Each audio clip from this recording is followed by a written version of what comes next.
Hey,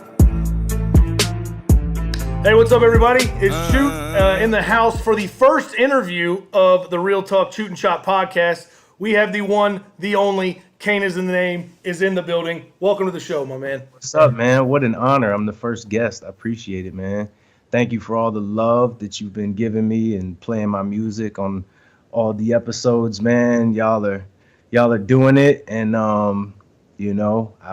I appreciate it, man. So thanks for having me on. Yeah, I mean, when we first talked about doing this podcast, I reached out to you, and really one of the main reasons we've kept it up is the encouragement that you gave us early on. So it's obviously an honor to have you here, but more importantly, it's great for us to be able to use your music and hopefully spread that to more people.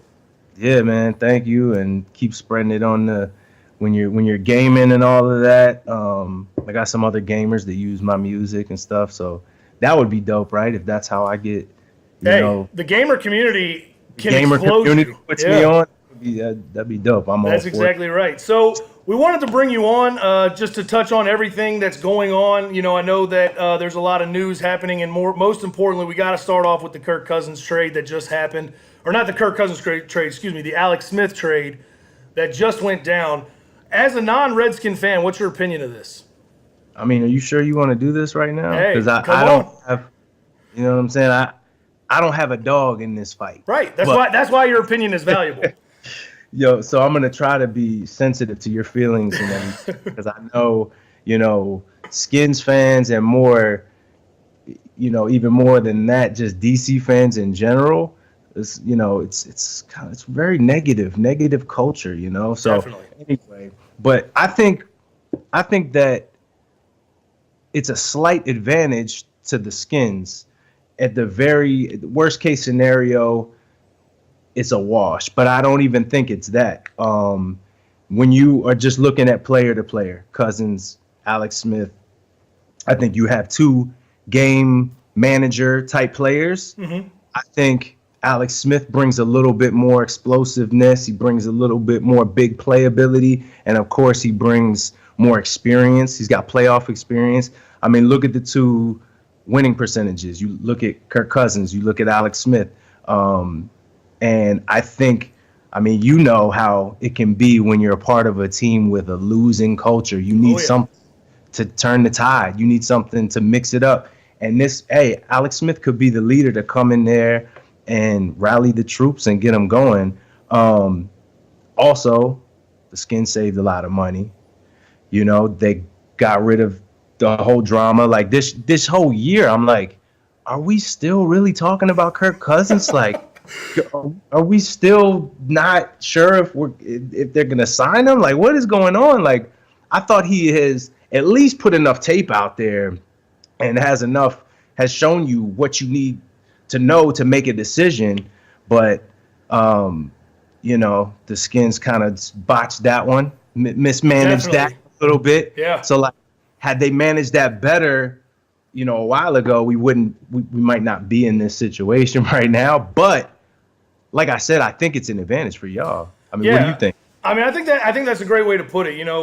I'm sad that we lost Kendall Fuller in the deal. Obviously when you lose a high quality DB, that's never a good thing. But like you said, we're saving money up front with Alex Smith, and he's not a bad quarterback. He gets a lot of shit around the league, but it's really not deserved.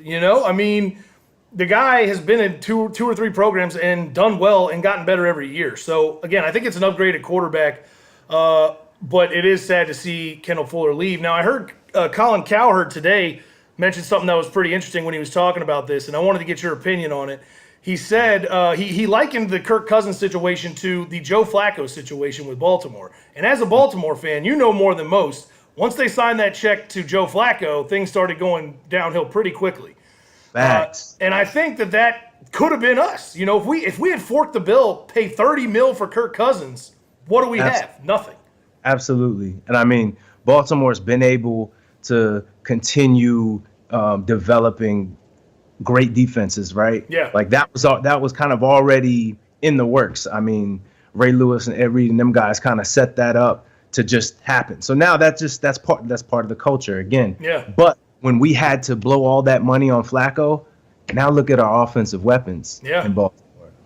really limited. Like receiver is just we need a playmaker so bad. Don't even get me started on the Ravens right now. I know. But yeah, right. I think maybe the Skins learned from that, mishandling or what, I don't know what you want to call it. I guess you kind of had to pay him. Yeah, you did. I mean, there was no way you couldn't. I mean, it was Right. it was the smart move at the time, but would have been signing Kirk, Exactly. So now, although like the Kendra Fuller thing that hurts, it's really on like the Skins front office now because they got more money to play with. So sure. Let's see if they can make up for that.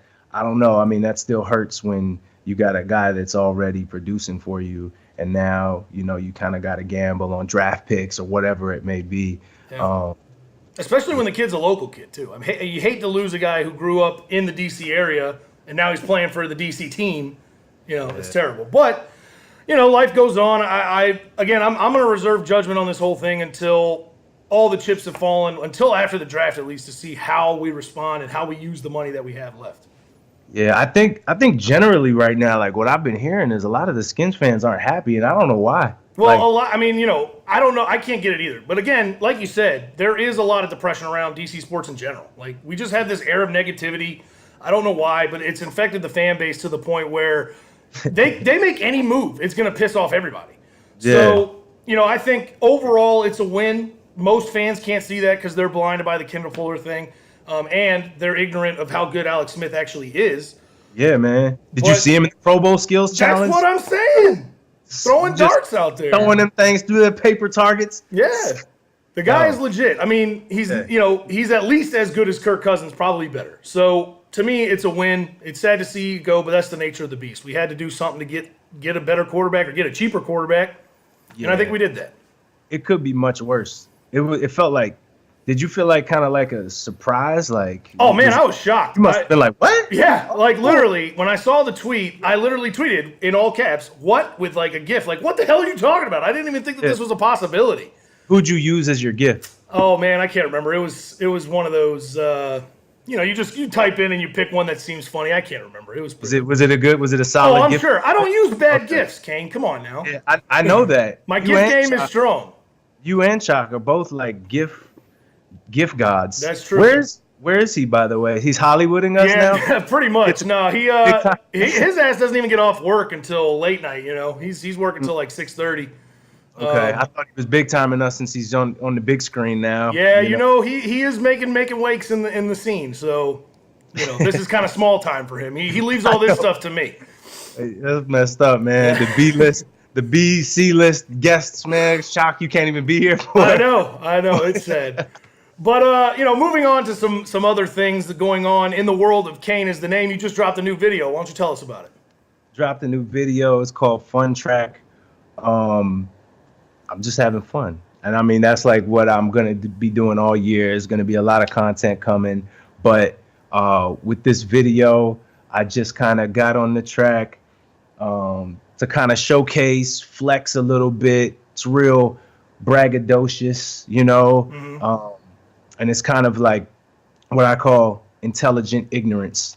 So I'm going to be talking a lot of, trash. But I'm also dropping those little golden nuggets for you to kind of figure out in there. And then I'm also kind of, dropping some gems and like some of my personal takes on like what's going on, socially in the world, whatever. Right. Because I don't like to like box myself in as a conscious rapper. I just kind of like to rap and display the art and the craft of it and just be really good at rapping.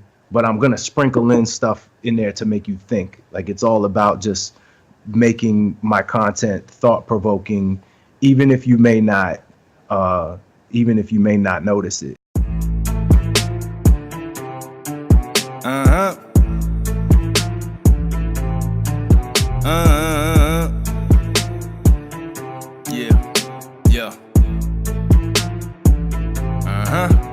Yeah. All I really gotta do is hit him with a dope flow. What he talking about? Yeah, I don't know. Doesn't matter though. But it's slapping in the way that he be rapping every ad-lib after go. Yeah. And he say that shit again like he tired of the answer no. Yeah. Hit him with it, yeah. Get him with it, yeah. All I really gotta do to get up in the air. Look into the light, cause I know the shit is here. But when they don't want you winning, man, it really interfere. They don't wanna see me shine like the vision of a deer. Venom in the leer, yeah, that's toxic fly shit. That was light though, why so childish? Hip hop is my shit, that's my foundation. Like what women blot they eye with. Got to college, got some knowledge. Turn up like child with eyelid. Party like a dog, till I'm dead and I'm gone. Let me ride the wireless.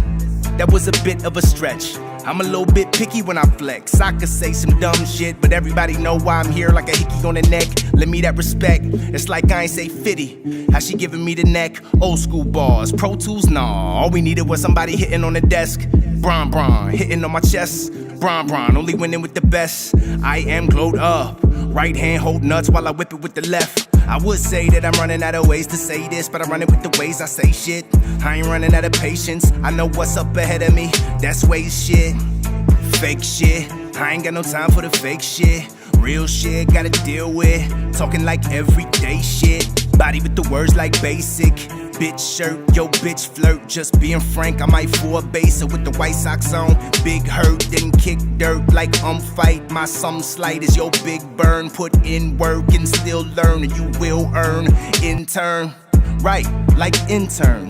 Internship, they jump on, they bandwagon. I am laughing, showing my ass, no pants sagging. That dirty dog, he up to something. Tail wagging, I'm real bad. Antagonist, make fire shit. I am shagging a damn dragon. If it seem like it, I am bragging. Ain't shit that I am bad, and you name the game, it can happen. FIFA 2K and Madden. Skate 2, I fun track on my lunch bag, on my punch bag, on my dunce cap, on my fake punt, and I run past them. Fuck rapping, I just wanna do my shit.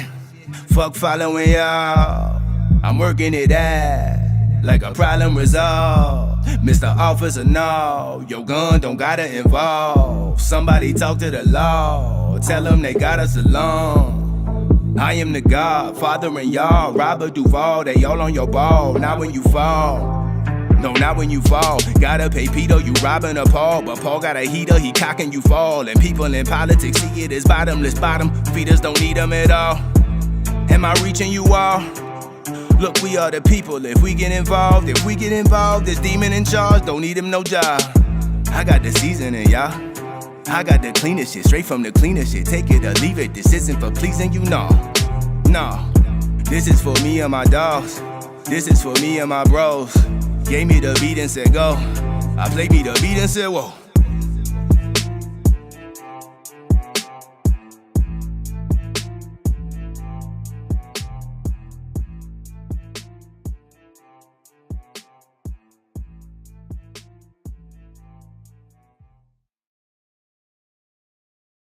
Well, that's the thing that I notice, obviously, as a longtime fan.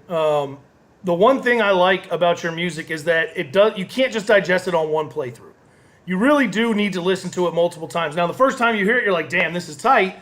All these lines are sick. But then the fourth, fifth time, I mean, there's still times where I go back and I listen to songs that are, 5 or 6 years old, and I'm like, oh, damn, I didn't even notice that. And I know most of the words to all your songs. So, there's not enough of that out there today.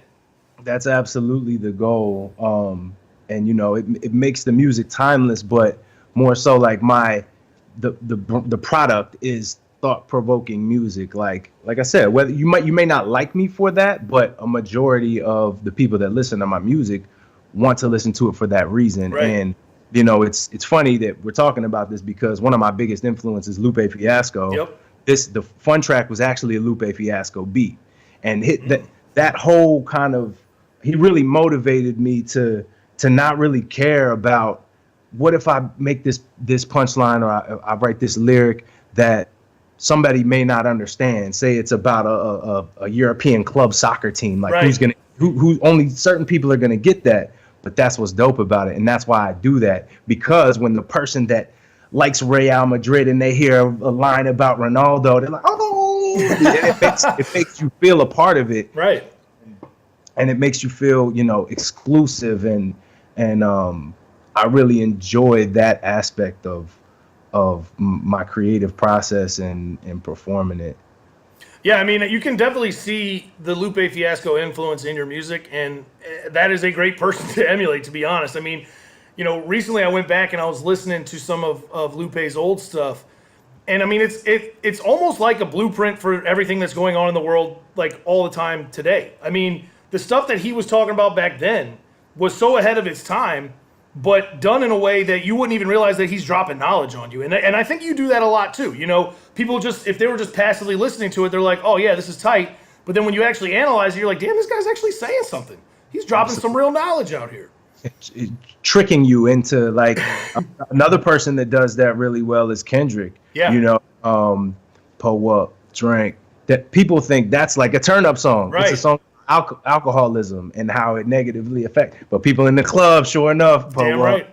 And so like that is a very that's a crazy skill if you can do that. If you can trick the clubs and the DJs and the whole world into singing along with something that's really conscious or it's really got a deep message to it. Those are the artists that inspire me. People that are able to get on without compromising anything, because for the most part, if you want mainstream success,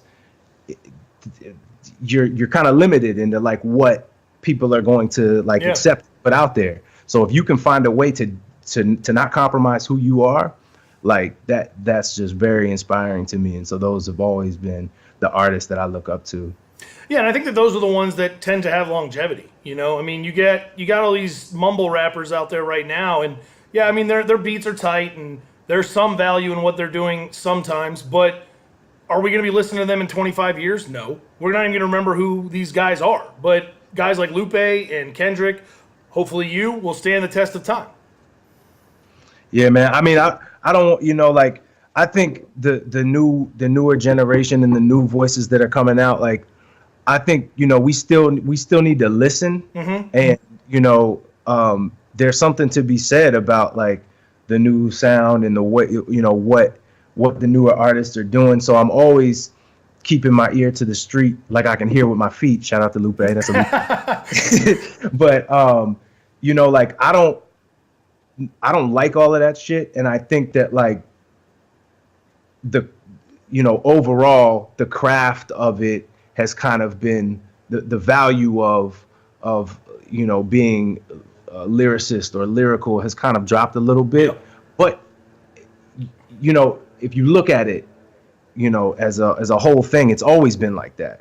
The first like popular rap song, people, real hip hop heads hated the Sugar Hill Gang, hip hop, the hip. That's corny. Like there's always been a place. I just think hip hop has grown so much now that there are so many subgenres within rap, and the problem is we're not accurately labeling each subgenre. So to have some mumble rapper or, somebody that's really not even rapping in the same lane as somebody like Lupe Fiasco, things get confusing, right. It's gray, and then people get mad and, it's, yeah. But yeah, I think that's a great way to put it. Yeah, that's a great way to put it. I mean, you got, if you look within rock, you have tons of subgenres, emo, heavy metal, all this stuff. So you know where to go where you want that music. Whereas with hip hop, it's still all kind of put together when there are tons of different ways to do that. Tons of different artists, and they should all get their own label so that we know, okay, this is the type of rap music or hip hop that I like. This is the type that you like. They're still in the same kind of lane, but we don't have to compete with each other. For sure. And like, Lou and I were talking about that. Shout out Lou Burner, my producer. He makes like a majority of my beats, and does many more things. He's my live DJ, all that, blah blah blah. Shout out Lou. But we were talking about like if we were to do that, like say we appointed a council to sit on, and decide who is in what category. Oh man! It's just kind of like a fantasy rap draft or whatever. Dude, that could be a Chappelle skit, really. That would be the white delegation. But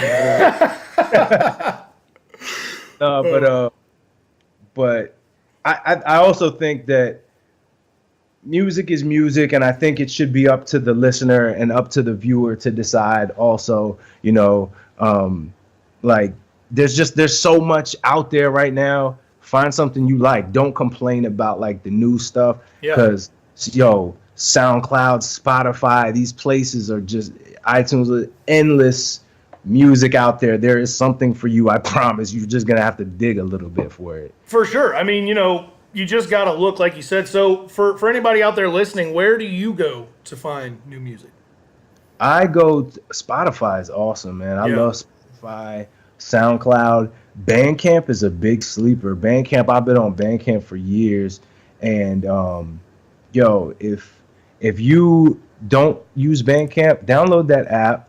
You know what I'm saying? Download my albums and stuff. Yeah, definitely do that. But when you go to Bandcamp, you'll see like, this is a whole world of really dope music. For a while, they were doing these memes on Twitter. I don't know if you saw it, but it was like SoundCloud artists versus Bandcamp artists. Oh man, it's funny. Look that up. Yeah, it's hilarious. But generally, I guess the Bandcamp is a little bit more polished and a little bit like less ratchet. That's probably what the memes will. I can see that. Yeah, I mean, I can see that. I've been on. I mean, your Bandcamp looks very professional. As opposed to what most SoundCloud channels look like.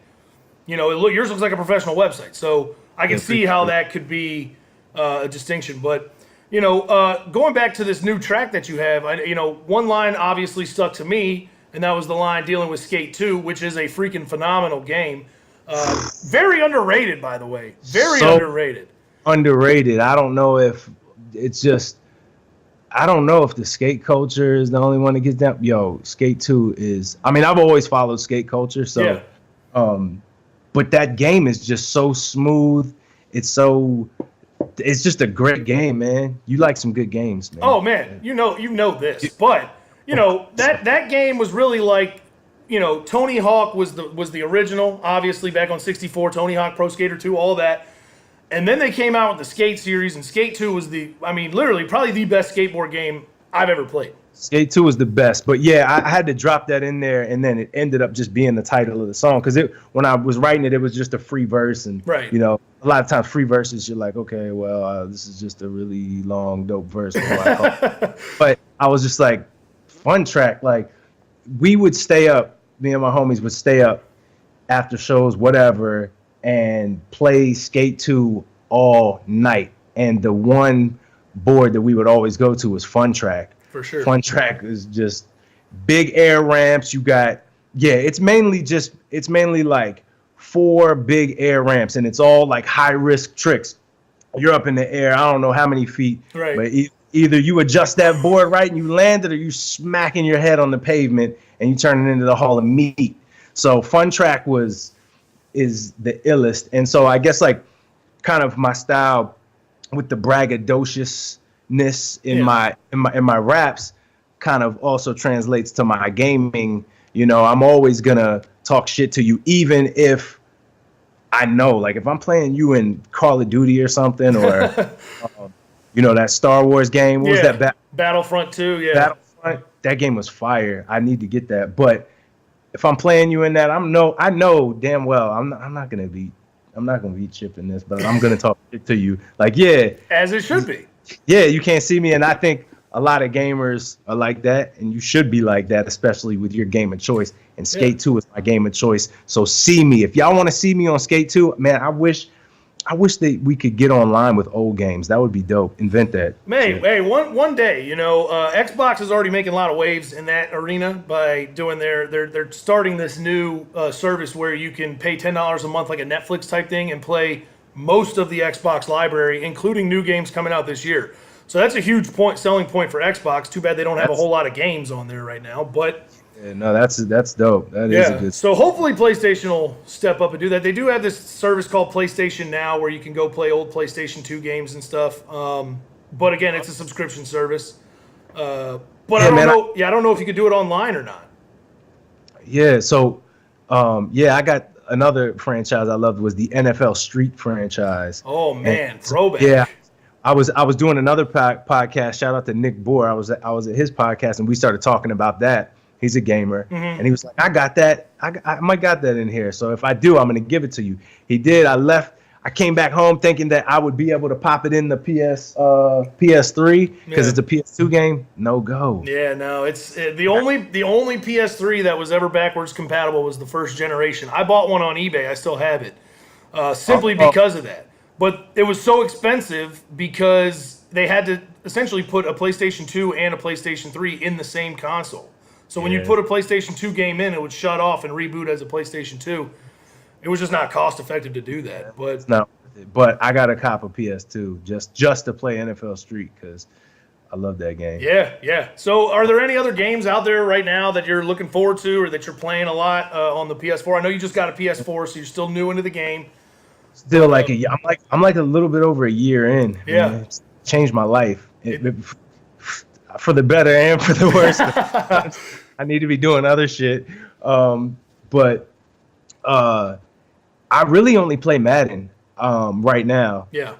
I just haven't had much time to game, and when I do, it's a late night after I'm in the studio or whatever, and I hit up one of my brothers and I play online. So it's good to play Madden, but also to bond with the bros, as you know. For sure. I mean, that's literally the best thing about this new generation of PlayStation is the fact that it has now become a full social experience. Like, yeah, man. You can still play your single player games for sure, but 80% of the time, I'm talking to somebody. Yeah, that is a definite game changer.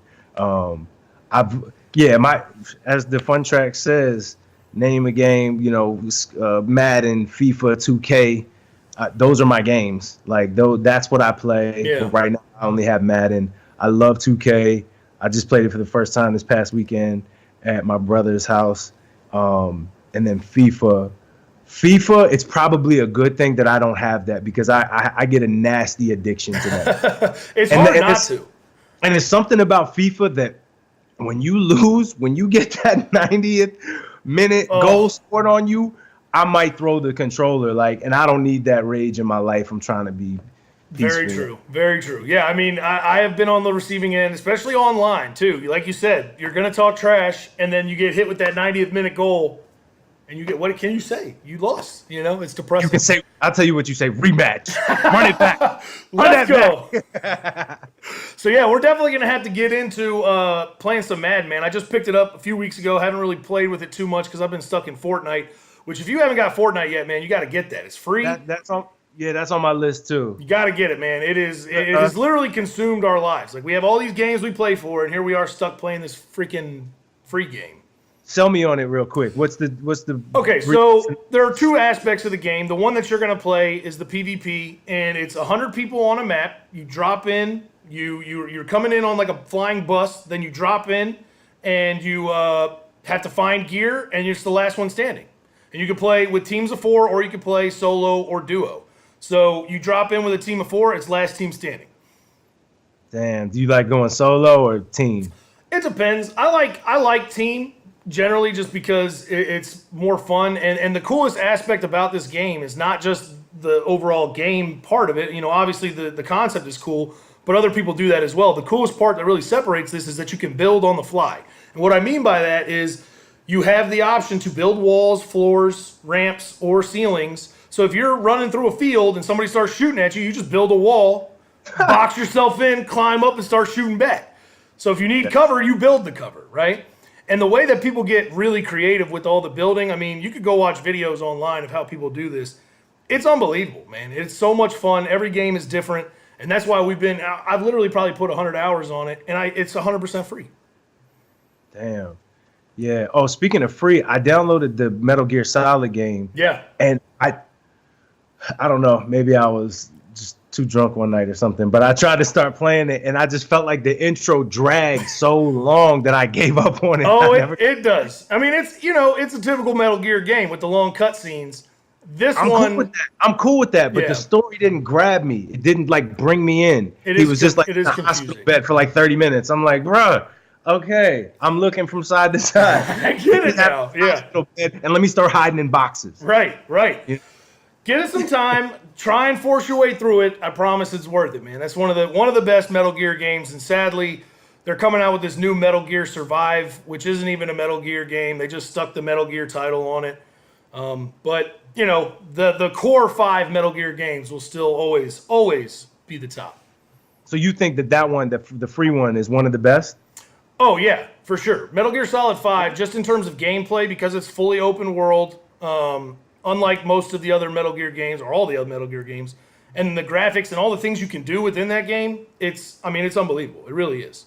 All right, so all I needed to do is talk to you, because I think, in my opinion, the best game of all time is Metal Gear Solid, the one for PS1, double disc. Oh, for sure, dude. I mean, you're not going to get any contention from me on that, but I'm just talking in terms of, like, you know, the gameplay, how advanced it is, the overall open world aspect of it, where you don't have to go from, you know, one mission to the next. You could beat the game however you want to. You can go all over the map and figure it out for yourself however you want to beat it. But in terms of storytelling and overall, like, just quality of the game, that first one is untouchable. I mean, it really is, because it drew us all in such a young age. I mean, that's the first one we ever were experiencing. Can't beat it. Damn, that game was so cold. I need to get a PS1 just to play that. I still have my copy of Metal Gear Solid on the PS1. I think I do too. It's somewhere. I don't have a PS1 to play, but I have the game. Exactly. We got to get PS1s, man. Maybe one day they'll make a remake of that. Maybe we can holler at Konami to do that for us. I don't know. Do that. Just make it. It can't be that hard to make it available on the PlayStation Store, and we can play it on the PS4. I agree. Like, they got to get on that. But they brought back Sonic and all that other stuff. Bring back Metal Gear, man. For real. The ones that really matter, right? Yeah, exactly. Well, we're almost out of time, man, but I do want to thank you for coming on the show. Everybody who has not yet listened to any of Kane's music, I will put links in the description of this video. Please make sure you follow him on Twitter. His name is right there below him. Make sure you follow him. Hey, and can the people add you on PlayStation 2, or is that still taboo right now? Oh, man. You mean PlayStation 4? Yeah. Yeah, y'all have me on PlayStation 2. Yeah, man. All right. So we'll put links in the description, all that. If you think you can take Kane in Madden, send him an invite. The name is Can't See Me. Can't See Me. Kane T See Me. Because you can't see me. That's true. So now I'm about all these hardcore gamers. Yeah, I might have opened you up to something there, but you know, it'll only get you better in the end, right? Yeah, bring it. Yeah. All right, man. Well, we do appreciate you stopping by the pod. We will be sure to have you on multiple times from here on out. But having me, man. Yeah, man. It's good to see you. Have a great day, brother. Thanks, man. Take it easy.